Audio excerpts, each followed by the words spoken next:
illustrator I have chosen to talk about is Melissa Sweet.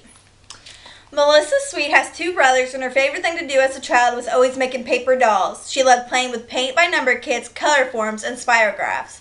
Her first art lesson was watching John Gagne on television in the 1960s, and she has been drawing ever since. Now she writes and illustrates picture books in Brockport, Maine. Her ideas come across from everywhere. Landscape, something she may hear on the radio, or just from a book she's already reading. When she's not in the studio, she loves to ride her bicycle and hike with her two favorite dogs, Rufus and Nellie. Her dogs often star in her books. This is Rufus in this book that I've chosen to talk about later. In school, she did all right, but she had trouble sitting still all day. She wasn't the best reader, but she always thought she would be an artist. There was no doubt about that. When she was in high school, she wanted to be a potter, and at the time, she had her own potter's wheel. During her first year in art school, she really fell in love with drawing and painting. Her roommate had brought several children's books with her, and when she took a look at all the books and the illustration inside them, she thought that was her style, that she loved to illustrate herself, so she saw her working with her children's book in the future. After a few years in college, she ended up taking classes in whatever interested her. She noticed one of the things that drew her to art was the process of it, learning how to use tools, keeping sketchbooks, figuring out how different materials work. She took all kinds of art classes because she loved learning all kinds of new things with art, but books remained her primary interest. Hoping to eventually illustrate books, she began making greeting cards and handmade books, which got her drawing every day.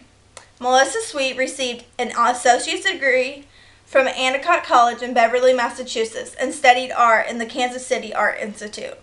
She had worked at various types of commercial art and has created posters, greeting cards, and one-of-a-kind homemade books. Her lighthearted, general cartoon illustrations have graced her wide range of children's books.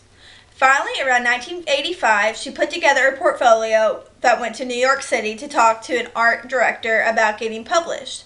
During this trip, she acquired her very first job, illustrating the Pinky and the Rex series by James Howie. Melissa Sweet has illustrated nearly 100 children's books now, from board books to picture books and nonfiction titles. Her collages and paintings have appeared in many different places, such as the New York Times. She had won many different awards, and the book I'm going to talk about, which is Carmine Little More Red, has won the New York Best Illustrated in 2005. Melissa stars her dog Rufus, which I've already talked about, and she has different watercolors and simple colors in this book throughout it. I quite like the artwork she chose because it's large and bold and strangely appealing characters and backgrounds, and it painted to wash out colors which fit the story perfectly. She seems to use her illustration as if the child in the book is drawing the picture that's telling the story. She leaves it very simple but to the point in the detail, and you never really get confused with the story, like the painting, because it's really easy to kind of see which thing is what. Like, this is a wolf. And you can tell by just seeing how simple she drew, but it also looks like a child drew it, which is the child that's telling the story. And it's just cartoony, which always is great to the children. It appeals to the children a lot of times. So that is Melissa Sweet. Thanks.